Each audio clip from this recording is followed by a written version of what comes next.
오늘은요, 말세에 나타나는 현상에 대한 공부를 조금 같이 하시겠습니다. 하나님의 백성들에게는요, 여러분들이 대충 아시는 것과 마찬가지로 말세가 여러 번 있었죠. 우선 첫 번째는 이제 하나님의 백성 노릇했던 자들이 네피림이었던 거죠. 창세기 6장에 나오는 네피림들. 근데 그 네피림들의 이제 말세. 그게 이제, 모세 때에 이제 그 네피림이라고 하는 아모리 족속들, 가나안에 살고 있던 그들이 이제, 이스라엘 백성들의 분내에 의해서 다 전멸이 됐던 거죠. 그래서 그것이 노아의 홍수라고 그렇게 이제 비유다가 성경에서 가르치고 있습니다. 그때가 이제 한 번의 말세였고, 그 다음에 이제 두 번째 말세는 바로 이제 하나님의 본자손이라고 하는 이스라엘 민족이죠. 야곱의 후손들. 이제 그들이 모세 때부터 이제 모세 때가 바로 노아의 홍수잖아요. 그 노아의 홍수 때, 그때가 모세 때죠. 뭐 일반 기독교를 신봉하는 분들의 입장에서는 모세 때가 노아의 때다 이렇게 얘기하면 전 뭔 이 소리를 하고 있는 거야 하고 이상하게 생각을 할 거예요. 근데 이제 우리가 성경을 제대로 해석을 해보니까 노아의 홍수는 모세 때를 갖다가 그렇게 비유한 거죠. 그래가지고 바로 노아의 홍수라고 하는 모세 때부터 이제 그 후에 예수님이 나타날 때까지, 사도시대까지, 그때까지 1500년 동안 하나님의 백성 노릇을 했던 이스라엘 민족, 그들이 이제 예수님 시대에 와가지고 이제 말세를 한번 또 당한 거죠. 그래서 그때가 두 번째 말세입니다. 그리고 나서 이제 2000년이 지난 오늘날에 와가지고 이제 에돔 족속이라고 하는 그 이방인, 성경에서 이방인이라고도 하는 그 에돔 족속, 이제 그들이 사도시대 2000년 전에 심판을 못 받았기 때문에, 그래서 이제 오늘날에 와가지고 그들이 심판을 받는 거예요. 그러니까 이제 그게 말세입니다. 또 한 번의 말세입니다. 그래서 지금이 이제 바로 이방인들의 말세이기 때문에, 그래서 오늘 이 말세에 나타나는 현상, 도대체 어떤 현상이 나타나냐, 말세에는 그거를 이제 한번 성경을 통해서 알아보는 것입니다. 베드로후서 2장 3절 이하에 볼 것 같으면 거기에 이제 2000년 전 사도시대에 나타났던 이스라엘 민족인 유대민족이죠. 그 유대민족에게 닥쳐왔던 그 말세의 현상에 대한 얘기를 지금 하고 있습니다. 베드로가. 이것을 우리가 제대로 이해를 하면 오늘날 이 이방인들의 말세에 어떠한 일이 나타날 것인가 하는 걸 알 수가 있습니다. 그래서 이 공부를 하는 것입니다. 베드로후서 2장 3절에 볼 것 같으면 이렇게 기록하고 있어요.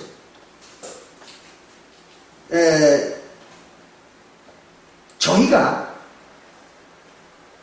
탐심을 인하여 그 거짓 선지자들이 어느 시대나 나타나는 겁니다. 근데 그 거짓 선지자들이 이 말세에 무엇을 했다고 했는가 하면 탐심 때문에, 탐심, 욕심. 그 욕심이 많이 생기는 거예요. 거짓 선지자들은. 그래서 그 탐심 때문에, 욕심 때문에 지은 말을 가지고 자기들 멋대로 만든 말이에요. 조금 전에도 이제 그런 얘기를 우리가 잠시 나눠봤습니다만은 그 성경과는 전혀, 또 하나님이 하신 말과는 전혀 맞지 않는 얘기. 그게 뭐예요? 지은 말이죠. 자기들 마음대로 만든 거예요. 근데 사실은 엄정히 따지면 그거는 자기들이 만든 말이 아니라 속은 말이에요. 하나님께 속은 말이에요. 근데 이제 성경에서 볼 때는 자기들이 만든 말로 보이는 거예요. 그러니까 우리 조금 전에도 얘기했습니다만 어떤 사람이 창조 경제 하는 그분들이 창세기 1장 1절을 가지고 천지를 창조하시니라 이렇게 기록해 놨으니까 그거는 바로 우주 이 광대무변한 이런 그 우주를 하나님이 무에서 유로 창조를 하셨다는 얘기다. 이렇게 이제 주장을 하는 거잖아요. 근데 우리가 볼 때 그건 지은 말이야. 뭐 지 멋대로 만들어낸 말이지만 그 사람들은 속은 거잖아요. 그죠? 그렇게 기록이 되어 있으니까 그냥 글자 그대로 얘기한 것 뿐이에요. 이제 그와 같이 자기들이 그 멋대로 만들어 놓은 그 말을 가지고 너희가 누구냐면 바로 사도교회 성도들이죠. 사도교회 성도들을 이를 삼는 것이 그걸 그러니까 돈벌이로 생각한다는 거예요. 교인들을 돈벌이로 생각하는 거죠. 그 오늘날도 마찬가지죠. 모든 교회가 교인들이 이렇게 오면 교회에 올 것 같으면 그 교인들 얼굴이나 그 한 사람 한 사람의 몸이 뭘로 보이는가 하면 이게 돈으로 보이는 거죠. 그래가지고 한 사람이 왔다. 그러면 한 사람이 왔으면은 이제 11조를 받아내면 이 사람이 뭐 10분의 1을 낼 테니까 적어도 20-30만 원은 이제 또 들어오는구나. 그럼 이제 11조 내면 30만 원 들어오는 거죠. 그래서 거기다 또 뭐 특별 헌금 어쩌고 하면 또 돈이 얼마가 들어올 테니까 한 사람당 얼마씩이다. 뭐 심지어는 요즘 그런 게 나오잖아요. 교회를 파는데 교인이 몇 명이다. 그러면 두당 교인 한 사람당 얼마씩 계산해가지고 교회와 그 교인들을 파는데 얼마를 내라. 이렇게 해서 교회를 파는 사람들이 많잖아요. 그게 이 신문에 광고들이 나고 그러지 않습니까? 이 세상이 타락을 해도 이 정도까지 타락을 한 겁니다, 이게. 그러니까 교인들을 두당 얼마씩 계산해가지고 파는 이게 오늘날 기독교 현실이단 말이죠. 그러니까 교인들과 교회를 안 파는 교회도 역시 그런 관념들을 다 가지고 있는 거예요, 교회, 운영자들은. 뭐, 목사나, 뭐, 교주나, 뭐, 이런 사람들은. 그걸 이제 일을 삼는다, 그래요. 이건 돈벌이로 생각하는 거예요. 교인들을 갖다가. 바로 그 얘기입니다. 그래서 사문이 저희 심판은, 그 거짓한 선지자들의 심판은 옛적부터 지체하지 아니면 옛날부터 정해진 거라 이거예요. 그래가지고 절대로 지체하는 법이 없다. 때가 되면 반드시 저들은 심판을 받고 그리고 멸망한다 이거죠. 그래서 저희 멸망은 차지 아니하느니라 그랬습니다. 그리고 그 뒤에 뭐라는 4절에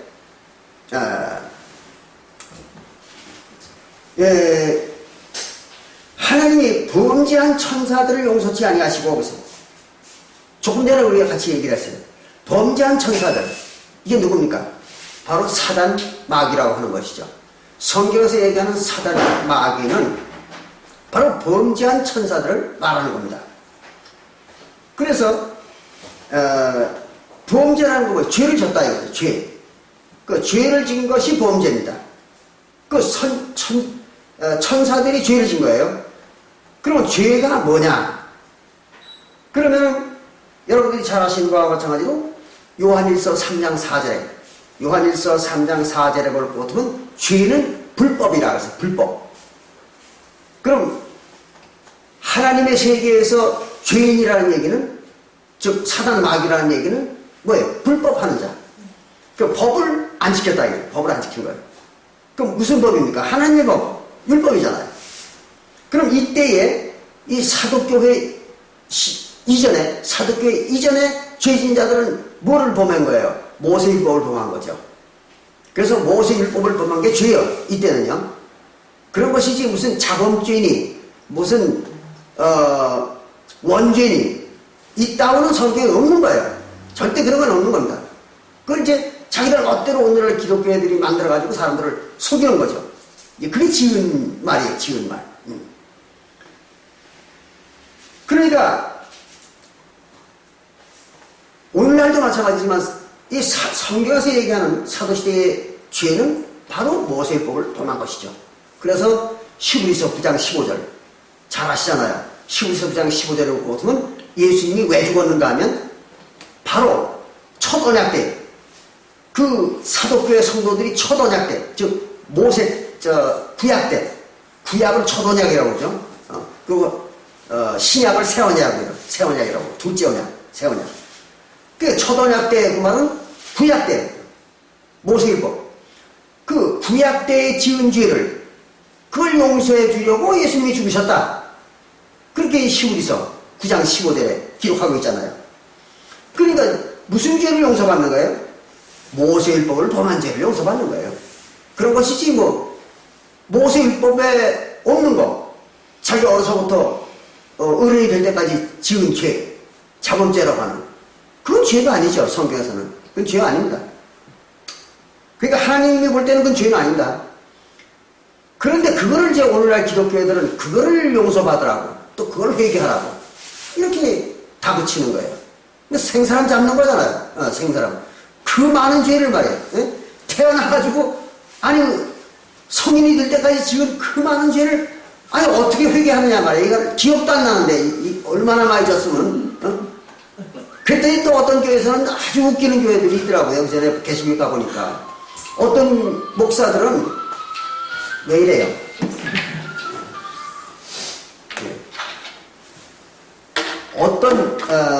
어떤 목사들은요, 이런 식으로 가르쳐요. 하도 어처구니가 없어가지고요. 생각나는 대로, 잊어버린 건 할 수 없고, 생각나는 대로 어려서부터 계속 지은 죄를 생각나는 대로 기록을 하라는 거예요, 노트에다가.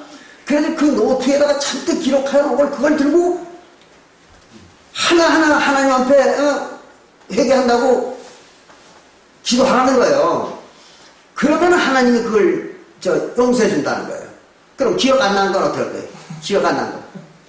이게 말이 되는 소리를 하고 있는 거예요. 이따운 목사들도 있더라고요. 참, 나는 아주 어처구니가 없어가지고요. 그래도 그걸 모르고 거길 쫓아다니니 말이야, 사람들이. 근데 성경에는 아주 명백하게 써있잖아요. 히브리서 9장 15절에 딱 예수님은 첫 언약 때에 지은 죄를 용서해 주려고 죽으사. 그거 나와 있잖아요. 그러니까 모세율법을 범한 거예요. 그거를 용서해 주는 거예요. 근데 그거는 모세율법을 지은 죄를 용서해 주는 거는 기억이 나고 안 나고는 관계 없습니다. 기억이 나든 안 나든 그 관계 없는 거예요. 왜 그럴까요? 요거는 모세율법은 100개를 안 지키면이나 1개를 안 지키면 똑같은 거예요. 모세율법은. 그렇잖아요. 뭐 10,000개를 지었다고 해서 죄가 크고 1개를 지었다고 해서 죄가 작고 그런 거 아니에요. 모세율법은 다 지키다가도, 그렇죠? 다 지키다가 1개만 안 지키면 나머지 다 안 지키게 되니까. 어차피 다 안 지키게 되는 거예요. 그러니까 한 번만 안 지켜도 이건 죄인이고. 그러니까 잊어버린 거 기억할 필요도 없어요. 무조건 잊어버리고 자신 간에 유대인의 육신으로 태어나면 무조건 죄인인 거예요, 전부가. 왜 그런가 하면은, 지난번에 설명을 드렸습니다. 유대인은 태어나면은 마태복음 19장 16절부터 19절에 나오는 그 청년, 예수님한테 와가지고 내가 무엇을 하여 영생을 얻으니까 했던 그 청년이 예수님이 모세율법, 그러니까 도둑질하지 말라, 간음하지 말라, 또 거짓 증거하지 말라 뭐 하는 그 모세율법을 지켜라. 그러면 네가 천국 간다. 그러니까 나 그건 다 지켰습니다. 어려서부터 나는 그거 다 지켰습니다. 그 청년이. 그러니까 예수님이 그거 가지고 부족하니, 한 가지가 부족하니 돌아가서 재산을 다 팔아서 불쌍한 사람, 가난한 사람 놓아주고 다시 와서 나를 따르라. 그런 거잖아요. 그랬더니 자기까지는 뭐 내가 다 지켰는데 내가 왜 내 재산 다 팔아? 그리고 왜 불쌍한 사람을 놀아줘? 그러니까 그냥 갚아버렸잖아요. 그래서 이제 예수님이 저는 돈이 많은 거로 천국에 갈 수 없다. 그랬잖아요. 그와 마찬가지로 유대인들은 자기들이 다 지켰다고 생각하는 거예요. 모든 걸 다 지켰으니까. 자기들은 의인이라고 생각하는 거죠. 근데 하나님 볼 때는 아닌 거예요. 왜 아니냐 그러면 이스라엘 백성들은 처음에 하나님과 약속할 때 뭘 약속한 거예요? 제사를, 하나님에 대한 모든 제사를 다 지키고, 그렇잖아요. 다 지키고, 그리고 이제 이웃을 사랑하는 법, 뭐 간음하지 말라, 덧질하지 말라, 뭐 살인하지 말라 하는 그것도 다 지키고 이걸 다 지키고 언약한 거잖아요. 그러니까 출애굽기 19장 5절부터 6절에 보면 뭐라 했어요? 내가 너희들을 하나님이 모세 이스라엘 백성들을 보고 내가 너희들을 제사장 나라를 삼아주겠다 그랬잖아요. 나에 대한 제사장 나라를 삼아주겠다. 그러니까 이스라엘 백성 전체를 제사장을 삼아주겠다 그렇게 약속한 거예요. 하나님은. 그게 언약을 맺은 거잖아요. 그게 이제 출애굽기 19장 5절과 6절에 나와 있는 그 말이란 말이에요. 그러니까 이스라엘 백성들은 전부 제사장이 됐던 거예요. 그걸 잘 알아야 돼요. 이걸 기독교에서는 전혀 모릅니다. 어떤 기독교에서도 이건 모르는 거예요. 구약시대에 이스라엘 백성들도 다 제사장 자격을 받았던 거예요. 하나님께. 그래가지고 이제 언약을 맺은 겁니다.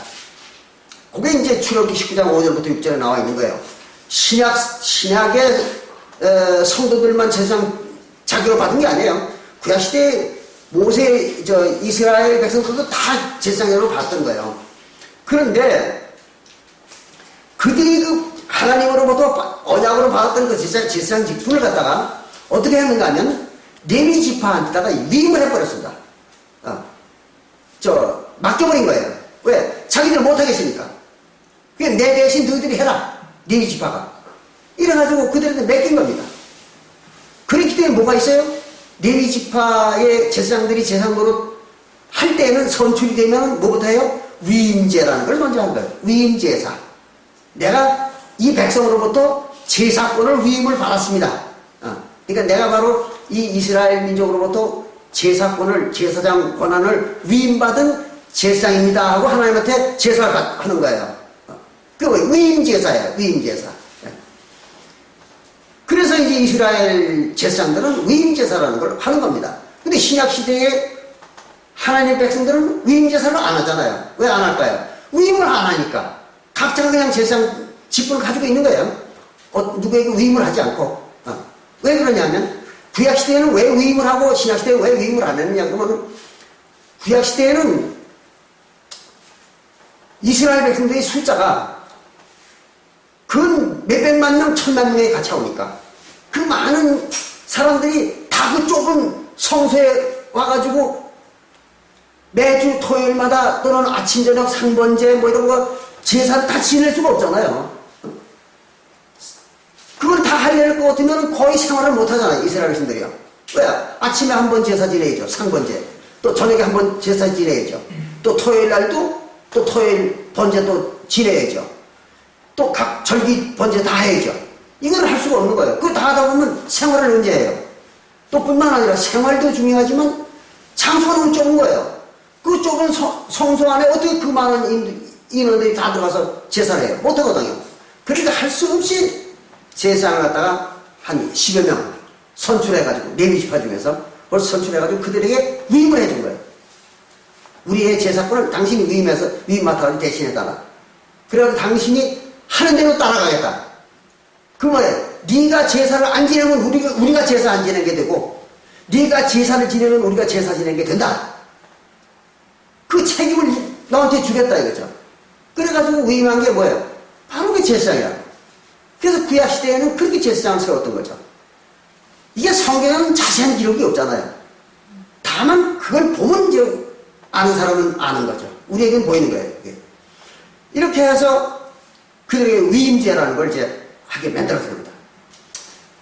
그래서 신약시대에는 육신이 아니라 영혼이 제사 지내는 거니까 영혼은 뭐가 없어요? 시공간에 제한이 없죠. 그렇잖아요.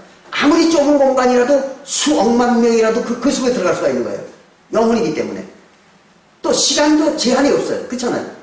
시간은 그냥 제사는 그 많은 제사를 한 번에 그냥 단번 제사로 다 끝낼 수가 있는 거예요. 왜? 시공간에 제한이 없으니까. 그래서 번번이 그걸 지킬 필요가 없는 거죠. 그건 이제 다 설명하려면 또 기니까 그건 이제 히브리서를 10장을 읽어보시면 알게 됩니다. 이렇게 해서 이제 그 이스라엘 백성들은 그 자기가 뭐 간음하지 말라, 도질하지 말라, 뭐 하는 이걸 다 지켰더라도 제사장들이 범죄하면은 자기들은 자동적으로 죄인이 되는 거예요. 그런데 제사장들이 본격적으로 죄를 범한 게 언제부터냐? 그럼 바로 기원전, 예수님이 오시기 약 620년 전부터 본격적으로 죄를 짓기 시작한 거죠. 왜 그런가 하면 아예 하나님한테 바치는 제사 자체를 못했던 거예요. 600년 동안, 근 600년 이상 동안. 왜 못했는가 하면은 바벨론의 느부갓네살 왕이 이제 하나님이 시켰겠죠. 하나님이 세워놨으니까. 그 바벨론 느부갓네살 왕이 유대 나라를 쳐들어와가지고 성소를 다 아주 그냥 황폐화 시켜버리고, 그리고 그 속에 있는 십계명도 갖다가 없애버렸어요. 십계명도 그때 없어진 거예요. 십계명 돌판이 없어졌어요. 그럼 십계명 돌판이 없다는 얘기는 무슨 말이에요? 하나님은 없어진 거예요. 성소에서. 십계명이 하나님이잖아요. 그렇죠? 그게 이제 어디 나오는가 하면, 그것도 이제 일반 기독교는 모르는 얘기입니다. 십계명이 하나님이라는 건. 그게 이제 어디 나오는가 하면, 요한복음 1장 1절에 볼 것 같으면, 태초에 말씀이 계시니, 그 말씀이 하나님이라. 이랬잖아요. 그럼 태초에 있던 말씀이 따로 있는 거예요. 그럼 태초는 언제냐 그러면, 바로 다니엘서 12장 1절에 나오는 그 개국이죠, 개국. 태초, 개국 똑같은 말이에요. 근데 이제, 마태복음 24장 21절이라든지, 또, 이제 요한복음 1장 1절이라든지, 이런 데서는 그 태초라고 해요, 태초. 근데, 또 그 똑같은 태초가 어디 나와요? 창세기 1장 1절에 또 나오잖아요. 창세, 태초, 이렇게 얘기합니다. 그런데 사실은 그거는 뭘 말하냐면, 개국 때, 그런 얘기, 개국. 이스라엘이 처음 만들어질 때, 그걸 태초라고 했습니다. 그 이스라엘 나라가 처음 만들어질 때가 언제예요? 바로 모세 때죠. 그렇잖아요? 그 모세 때가 성경에서 얘기하는 태초예요. 그리고 그게, 창세. 그 세상은 이스라엘 나라를 세상이라고 그러잖아요, 성경에서는. 근데, 이렇게 이제, 모세 때에 처음으로 뭐가 있었어요? 말씀이 있었다. 하나님의 말씀이. 하나님이라고 하는 말씀. 그게 언제 있었냐? 모세 때 처음 나타난 거예요. 어디 그런 게, 하나님이라고 하는 말씀이, 처음 모세 때 나타났다는 기록이 성경 어디에 나와 있느냐? 그러면은 여러분들이 지난번에 공부했죠? 그거? 어디에요? 출애굽기 34장 28절이죠. 출애굽기 34장 28절에 보면, 하나님이 언약의 말씀, 곧 십계명을 판들에 기록했다. 그랬잖아요. 그러니까 하나님의 언약의 말씀이 뭐예요? 십계명이에요. 근데 언약의 말씀은 뭐냐 그러면은 그것이 바로 하나님인 말씀이에요. 하나님이라고 하는 말씀이 그게 바로 언약의 말씀인 거예요. 그러니까 성경에는 하나님의 말씀이 수도 없이 많이 기록되어 있잖아요. 그건 다 하나님이 아니에요. 요한복음 1장 1절에서 얘기하는 그 하나님, 말씀이라고 하는 하나님, 그거는 오직 언약의 말씀만 하나님이에요. 그렇기 때문에 그 언약의 말씀인 십계명은 어때요? 그 속에 뭐가 있어요? 생명이 있는 거죠. 그게 이제 요한복음 1장 1절부터 3, 4절에 나오잖아요. 생명이 있다, 그 속에. 그 다른 하나님의 말씀들은요, 생명이 없어요, 말씀 속에. 우리가 성경을 읽어보더라도요, 하나님이 하신 많은 말씀이 있지만 그 말씀들 속에는 생명이 없어요. 그냥 글씨일 뿐이야. 글씨일 뿐이고 그냥 책으로 써놓은 거예요. 그 기록이 그 얘기한 거를 갖다 기록한 거예요. 근데 그 하나님이 한 얘기가 그냥 지나가는 얘기예요. 그렇잖아요? 또는 뭘 가리키는 얘기고 그거는 끝이에요. 근데 다만 십계명과는 다른 거예요. 십계명이라는 그 말씀은 그냥 기록으로 끝난 것도 아니고 그냥 지나가는 게 아니에요. 그건 뭐냐? 그 속에 생명이 있는 거예요. 하나님의 생명이 있는 겁니다. 그 속에. 그렇기 때문에 하나님의 생명이 있으니까 그게 하나님인 거예요. 그래서 그게 하나님의 생명이라는 걸 어떻게 아느냐? 그러면은 성경에는 이런 말이 있죠. 하나님을 보고 살 자가 없느니라 그랬잖아요. 그 하나님을 보면 다 죽어야 돼.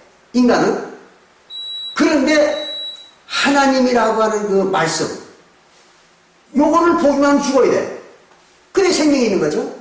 그러니까 하나님의 말씀 중에 인간들이 쳐다만 보면 죽는 거, 만져보거나 쳐다만 보면 죽는 말씀이 있단 말이에요. 그게 뭐예요? 십계명이죠. 그게 이제 십계명 돌판이에요. 요 놈은 만지거나 들여다보면 다 죽어. 그 구약성경에 여러 군데 나오죠. 그 죽은 놈들이. 그래서 그 십계명이 바로 하나님의 생명을 가지고 있는 말씀이라 이 말이에요. 그게 뭐라고요? 조금 아까 출애굽기 34장 28절에 언약의 말씀, 그 십계를 돌판에 기록했더라 그랬잖아요. 그게 이제 언약의 말씀이에요. 그 돌판에 기록한 게 언약의 말씀이에요. 그러니까 언약의 말씀이 곧 하나님인 거예요. 그러니까 구약 시대에도 언약의 말씀이 하나님이고 신약 시대의 언약의 말씀이 그게 하나님인 거예요. 근데 신약 시대의 언약의 말씀은 뭐예요? 바로 언약이 지은 거죠. 그렇잖아요. 언약을 증거하는 말씀이잖아요. 십계명도 언약을 증거하는 말씀이잖아요. 그 언약을 증거하는 말씀이 지난 시간에 우리 배웠죠. 바로 요한일서 5장 7절과 8절에 나오잖아요. 요한일서 5장 7절과 8절에 보면 거기에 이렇게 기록을 했잖아요.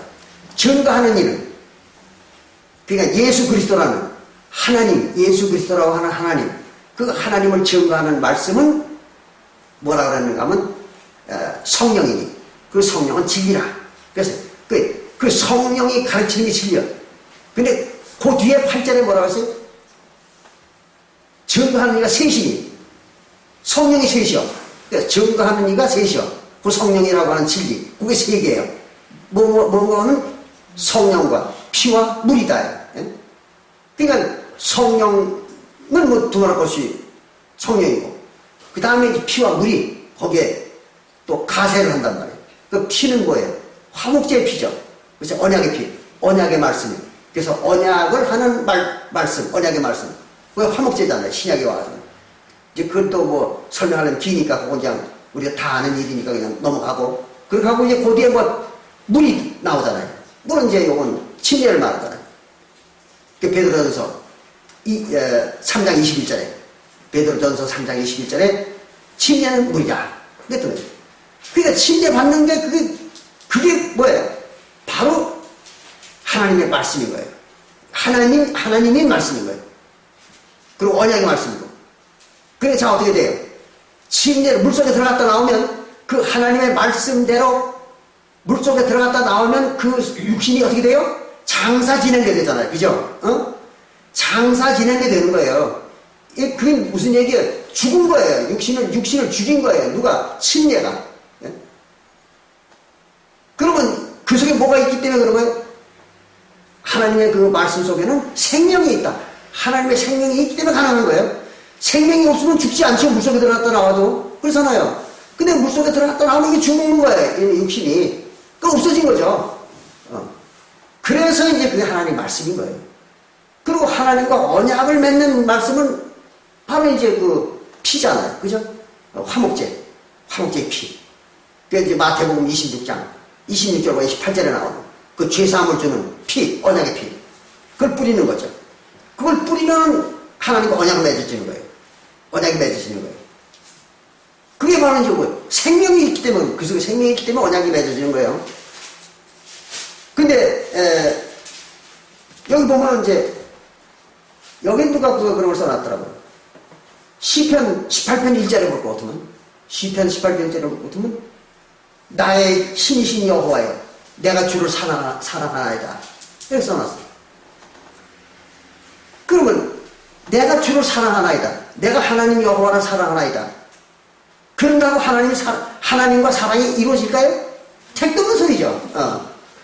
그럼 하나님 사랑한다고 떠들면 다 될 거 아니에요? 그건 천년 만년 떠들어봐야 소용없는 거예요. 왜 그래요? 그 속에 생명이 없는 거예요. 생명이 없으니까 생명이 없으면 뭐가 안 나타나요? 힘이 안 나오는 거죠. 거기서는 에너지가 나오지 않는 거예요. 그러니까 아무것도 이루어질 일이 없는 거예요. 그래서 에너지가 없는 거예요. 거기는. 힘이 없는 거예요. 생명이 없으면. 이루어지는 게 없는 거예요. 그거는. 그런데 화목제의 피만은 그 하나님의 화목제를 포도주를 가지고 축사, 멜기세덱의 반차를 떠는 제사장이 축사 기도한단 말이에요. 이 떡으로 하여금 그리스도 예수의 살이 되게 해 주시옵시고, 그리고 이 포도주로 하여금 그리스도 예수의 피가 되게 해 주시옵소서 하고 그 기도를 한 다음에는 그게 그렇게 된 거예요. 그 속에 생명이 들어간 거예요. 멜기세덱의 반차를 떠는 제사장이 했기 때문에. 이래가지고 그걸 이제 뿌리는 거죠. 그게 바로 피예요. 화목제의 피. 그래서 거기에 이제 생명이 있기 때문에 그 언약이 성립되는 거죠. 이렇게 해서 구약 때에도 바로 이제 언약의 말씀, 그게 이제 생명이 있는 하나님이라고 하는 언약의 말씀이에요. 그 신약도 마찬가지죠. 그렇게 해가지고 그것이 성령으로 어디 들어가요? 성도들의 영혼 속으로 들어가 버리는 거죠. 성도들의 영혼 속으로 들어가 버리는 거예요. 그 성령을 준다 그랬잖아요. 침례받고 죄사함 받으면 성령을 선물로 준다. 사도행전 2장 38절에 그 말이 그 얘기예요.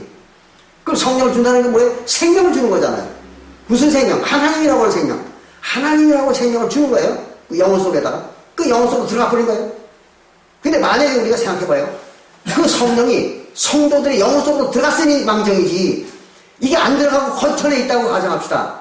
그러면 그걸 쳐다본 놈들이 어떻게 될 거예요? 다 죽는 거예요. 네, 바로 그겁니다.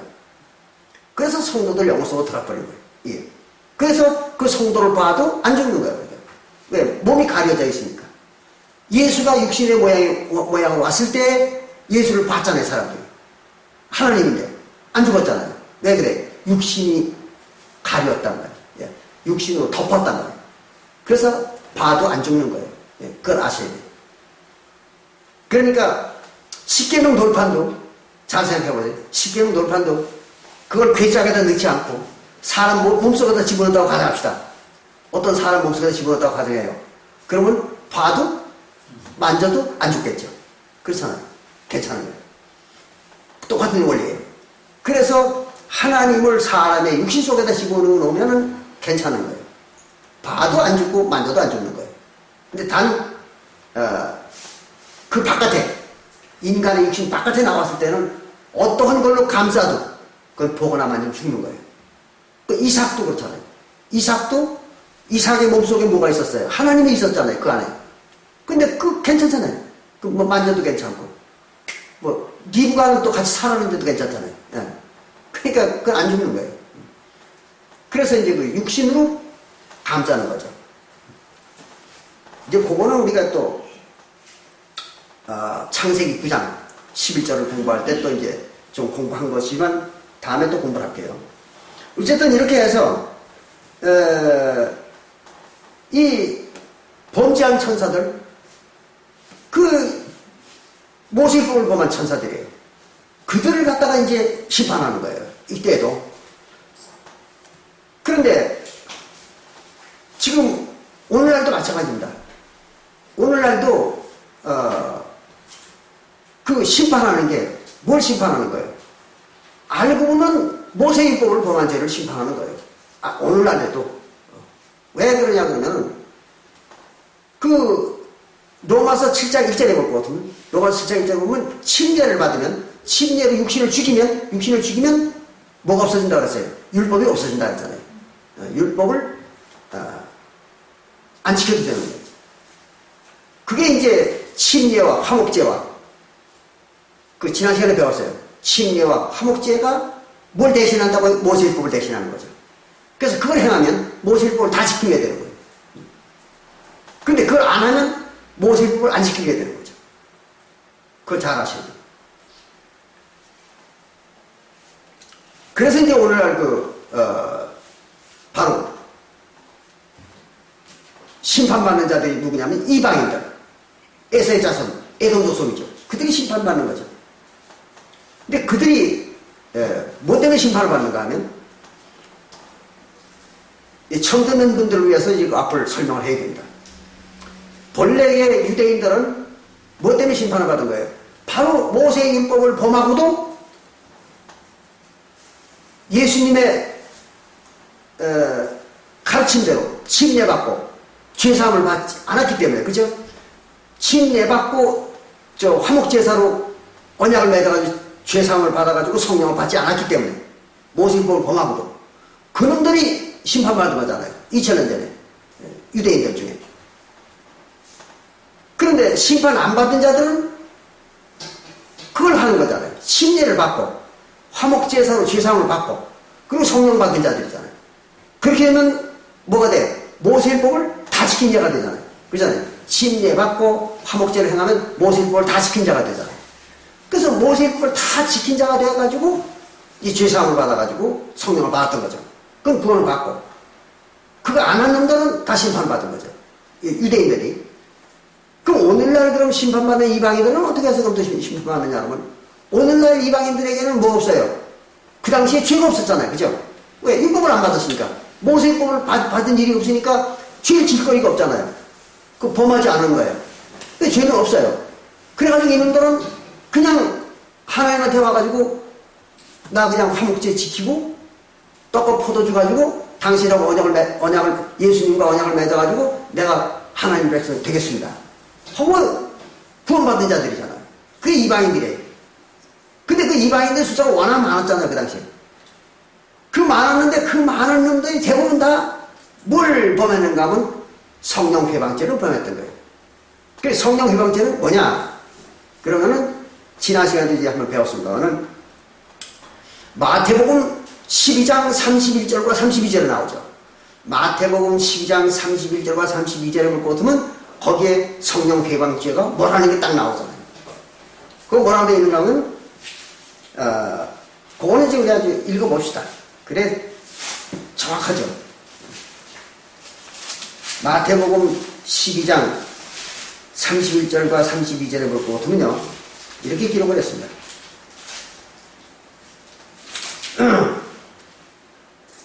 그러므로 내가 너희에게 이르노니 사람의 모든 죄와 사람은 누구예요? 이스라엘 백성들이죠. 이스라엘 백성들. 하나님의 백성들로 사람이라고 해요.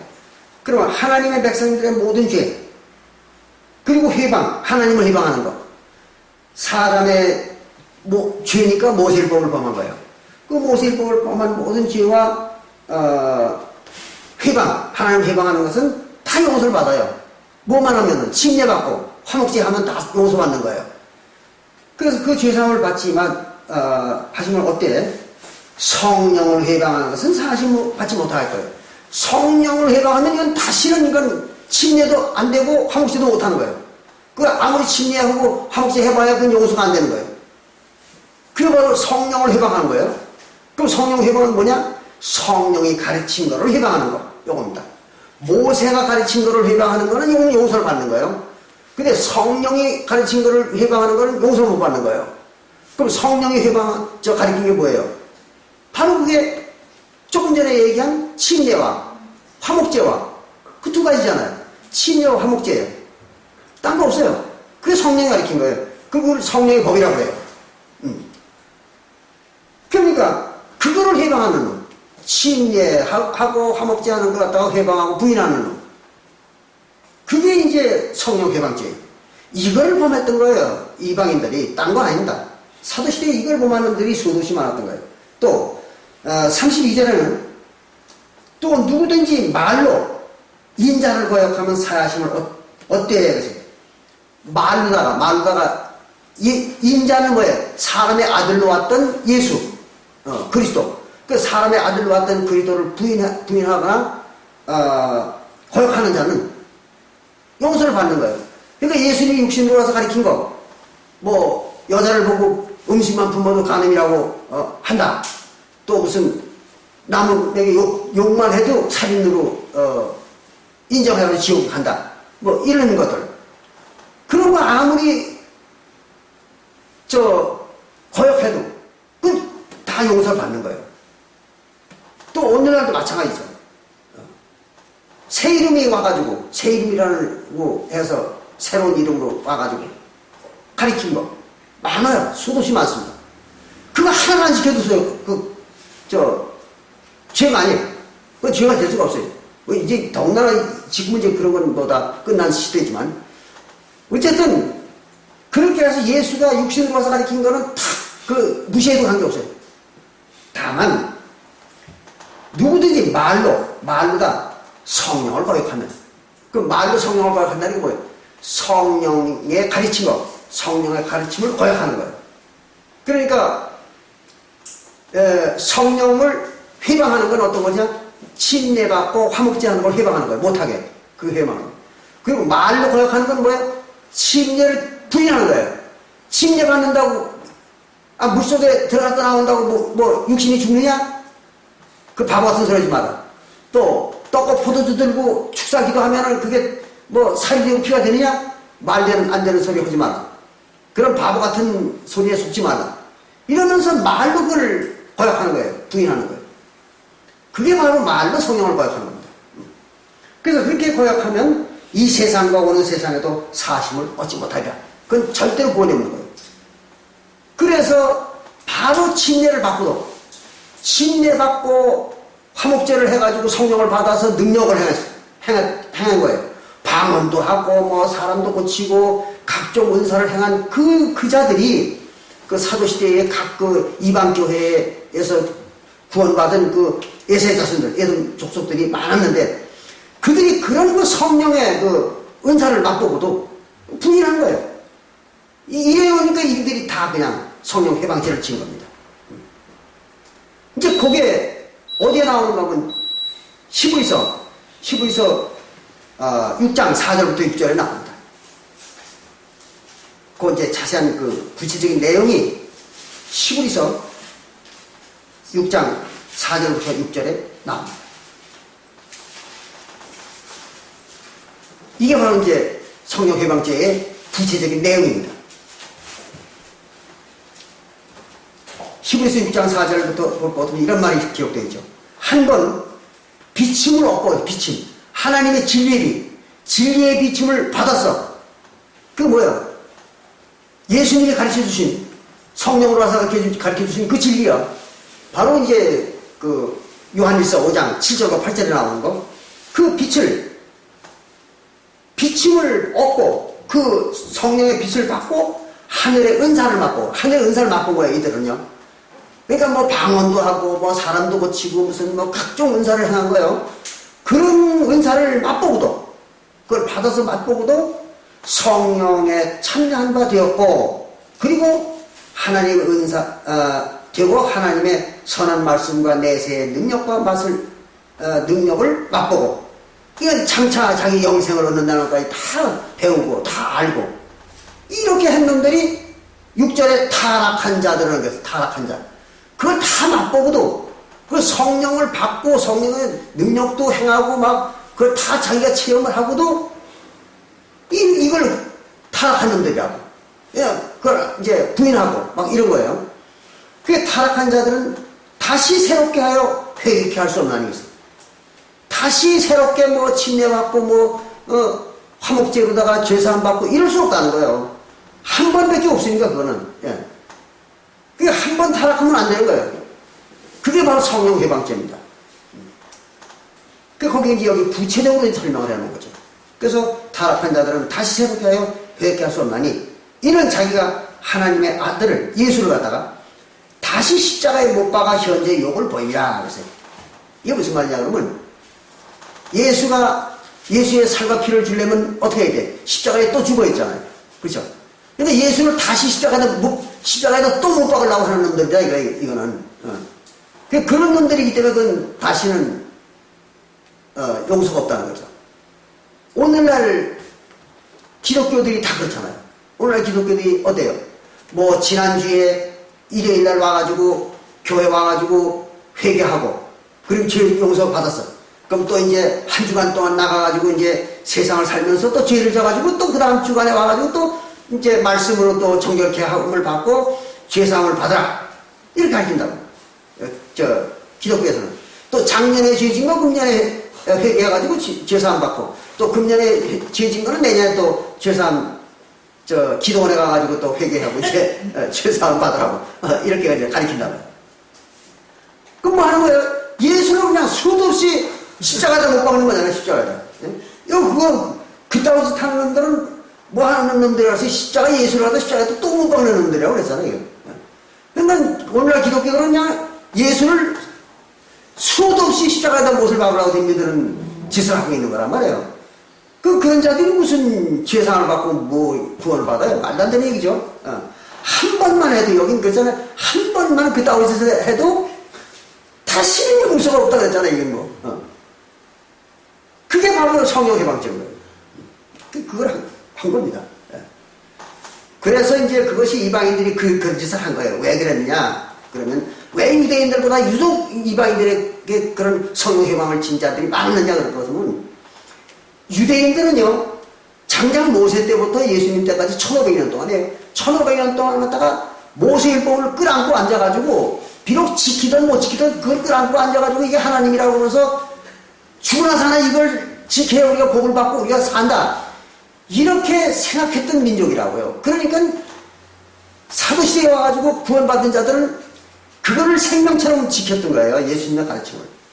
그러니까 유대인들은 성령 해방을 짓는 분들이 별로 없었던 거예요. 그런데 이 에돔 족속이라는 이 자들은 그 모세 때부터 예수님 때까지 1500년 동안, 아브라함 때부터 따지면 2000년이죠. 2000년 동안 할례도 안 하고 아무것도 안 하고 그냥 뭐 하나님이 있는지 없는지도 모르고, 그리고 어쩌다가 저 할아버지한테 얘기를 듣기를, 원래는 아브라함의 하나님이 우리의 하나님이었다. 그래가지고 우리 조상 이삭이 에서가 장자권을 팔아먹었기 때문에 우리가 갈려져 나온 것이다. 그러니까 원래 그 하나님은 우리의 하나님이다. 뭐 이런 그 전설 같은, 오늘날 우리 한국 사람들이 단군 황미 우리 조상이라고 이렇게 이제 옛날 얘기처럼 듣는 거와 똑같은 그런 얘기를 겨우 듣는 것으로서 이스라엘 신과 자기의 관계를 갖다가 생각했던 민족이거든요. 그랬으니까 무슨 뭐 법을 지키고 뭐 하는 그런 데에 대한 관념이 없었던 거예요. 없으니까 예수님이 가르쳐준 그거 간단한 것도 그걸 꼭 지켜가지고 또 그걸 아주 끝까지 고수를 해야 자기의 영생을 유지한다는 그런 관념이 없었던 거예요. 그러니까 뭐 침례받고 성령 받아가지고 방언도 하고 사람도 막 고치고 그래 신났지 처음에는. 그래가지고 막 은사도 베풀고 막 신나가지고 돌아다니다가 이게 또 10년 20년 지나다 보니까 그냥 별거 아닌 걸로 생각된 거예요. 그래가지고 그냥 까마득하게 잊어버리고서는 어디가 술 한잔 먹으면 딴소리하고 이게 이렇게 됐던 거예요. 그래가지고 성령 해방을 지었던 거예요. 오늘날 우리 교회가 그래요. 우리 교인들이 지금 얼마입니까? 벌써 약 400명이 넘어가고 있어요. 그 400명이 넘어가는 이 사람들이 대부분 다 아무잖아요. 나타나지도 않는 거예요. 전화도 안 해요. 왜? 다 끝나. 이제 자기들은 받을 거 다 받았다 이거예요. 그러니까 아쉬운 게 없는 거예요. 그냥 뭐 먹고 사는데 열심히다 보니까 관심이 없는 거예요. 그리고 이제 뭐 난 다 이제 영생 받고 어떻게 다 끝났는데 뭐 이제 난 2028년까지만 기다리면 돼. 그러다 보니까 그냥 뭐 몇 년, 3년 지나고 4년 지나고 10년 지나고 20년 지나고 하다 보니까 까마득하게 잊어먹고 사는 거예요. 그걸 갖다가 천만다행이죠. 그나마도 지금은 그래도 2000년 전에 확정이 된 마지막 시대니까 지금은 그래도 그렇게 해도 그게 천국 안 된 지장이 없는 거예요. 만약에 2000년 전 사도시대에 그따위 짓을 했더라면 어떻게 됐겠어요? 그건 뭐 두말할 거 없이 지옥행이죠. 바로 이제 여기 성령 해방자가 되는 거예요. 그때는. 근데 지금은 이제 그런 게 아니잖아요. 천만다행인 거예요. 지금. 이게 이제 그때나 지금이나 이방인들은 그런 특성을 가지고 있는 거예요. 이방인들은. 오히려 사단 마귀라고 하는 유대인들은 안 그래요. 유대인들은 뭐 지금도 아주 열심히잖아요. 그 사람들은 뭐 안식일 지키고 뭐 절기 지키고 뭐 아주 열심히죠. 천투천명합니다. 음식도 그냥 가려먹고 절대로 그 부정한 음식 안 먹어요. 그 사람들. 그리고 뭐 참 모세의 법을 어떻게 하면 다 지킬까?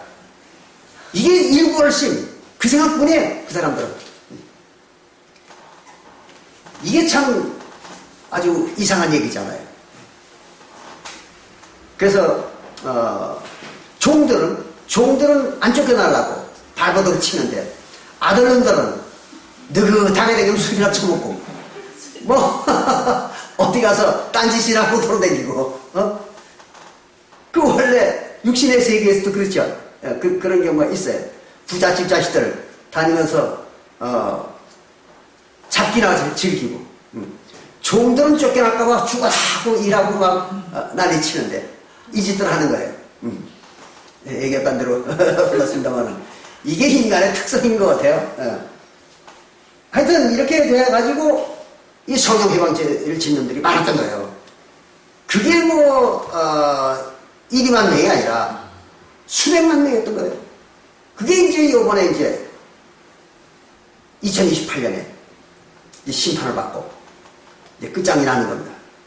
그래서 그거를 바로 우리가 심판하는 거죠. 그래서 우리는 항상 2028년까지만 일하면 끝난다. 그렇게 얘기하는 거예요. 그런데 그들에게도 바로 2000년 전에 나타났던 그 이 종말에 말세에 나타나는 현상이 나타나는 겁니다. 그래서 이걸 우리가 다시 공부하는 거예요. 아까 말씀드린 것처럼.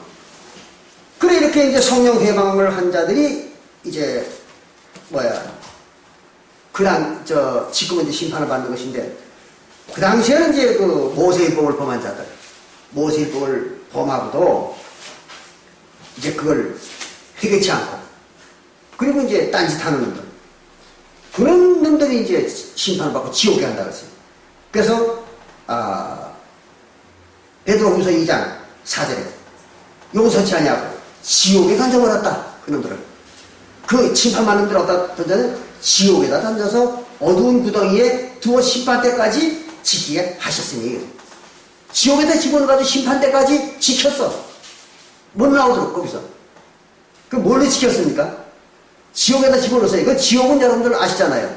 요거는 구원받지 못한 영혼들의 세계. 그러니까 구원받지 못한 영혼들을 갖다 지옥이라고 그렇게 얘기했습니다. 그걸 또 음부라고 하죠. 음부, 지옥 똑같은 말이에요. 또 하데스 또는 게헨나의 골짜기, 그건 잘 아시잖아요. 그게 뭐예요? 음부를 말하는 거예요. 어두운 구덩이. 어둡다는 건 뭐예요? 진리가 없는 거예요. 거기 빛이 없어요. 그러니까 진리가 없는 자들, 진리를 안 지킨 자들, 죄인들, 그걸 지옥이라고. 그러니까 그거는 우리가 누가복음 16장 잘 아시잖아요. 누가복음 16장 19절부터 31절에 볼 것 같으면, 누가복음 16장 19절부터 31절에 볼 것 같으면 거기에는 이제 부자와 거지 나사로에 대한 얘기가 나오잖아요. 근데 부자는 죽어서 어디 갔어요? 음부에 갔잖아요. 지옥에 간 거예요. 그리고 거지는 죽어서 아브라함 품에 들어갔죠. 아브라함의 품이 어디예요? 바로 이제 천국이잖아요. 그 왜 천국이면 하나님 품에 들어가지 왜 아브라함의 품에 들어갔다고 그러느냐? 그러면은 천국에 누구만 들어간다고 해요? 아브라함의 자손만 들어간다고. 그렇게 돼 있잖아요. 그래서 그 말이 어디 나와 있어요? 히브리서 2장 16절에 나와 있잖아요.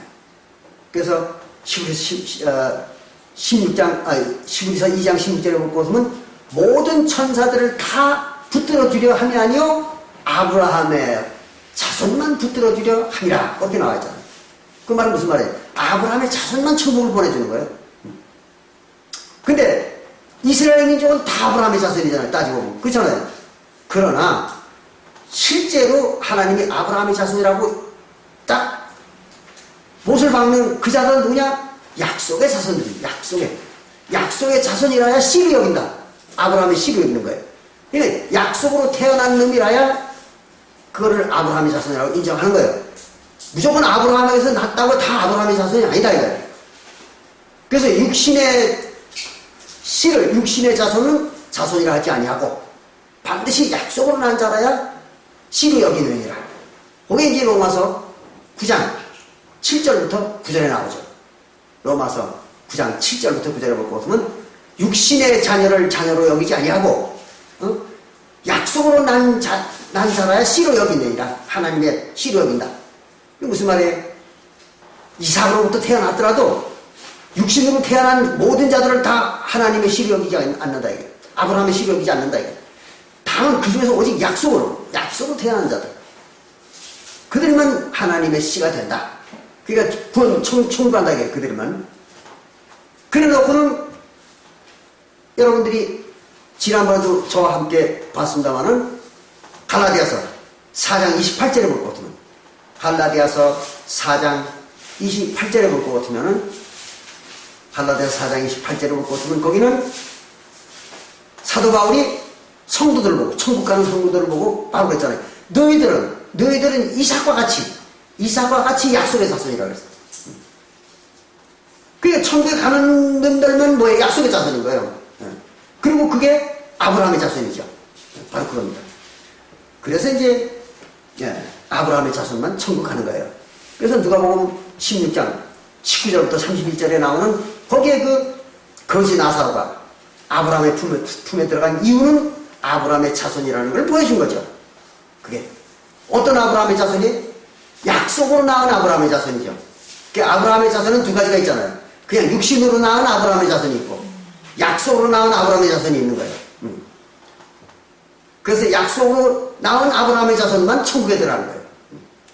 그 거지 나사로는 약속으로 낳은 아브라함의 자손인 거예요. 그걸 잘 구분해야 된다. 이걸 오늘날 기독교들은 전혀 그 구분을 할지도 모르고 이게 무슨 말인지 도무지 갈피를 못 잡는 거예요. 여기 보면 어떻게 아브라함의 자손들이 다 천국 가는 것 같고 저기 보면 또 어떤 놈들은 또 아브라함의 자손인데도 또 못 가는 거가 있는 것 같기도 하고 이게 도대체 무슨 말을 성경에 써놨는지 하나도 이해가 안 되는 거예요. 왜 그래요? 모르니까 이걸 이것도 아브라함의 자손 저것도 아브라함의 자손인데 이거는 또 천국 간다고 그러고 또 이건 아니라고 그러고 말해. 이게 무슨 얘기인지 알 길이 없는 거죠. 왜 뭘 몰라서 그래요? 아브라함의 자손 중에서도 약속으로 낳은 아브라함의 자손이 있고 그냥 육신으로 낳은 아브라함의 자손이 있다는 그 이제 로마서 9장 7절부터 9절의 얘기를 몰랐던 거예요. 그게 무슨 말인지를 그 설명이 로마서 9장 7절부터 9절의 설명이 도대체 무슨 말인지를 전혀 몰랐던 거죠. 일반 기독교에서는 그게 그걸 모르는 거예요. 근데 이게 그걸 제대로 연결시켜서 해석해 보니까 딱 맞잖아요.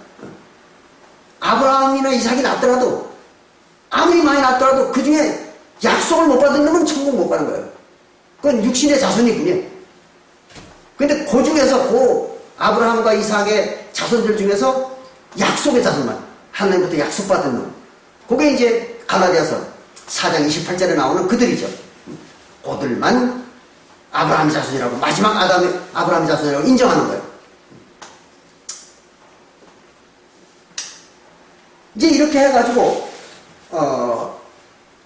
오늘날도 마찬가지죠.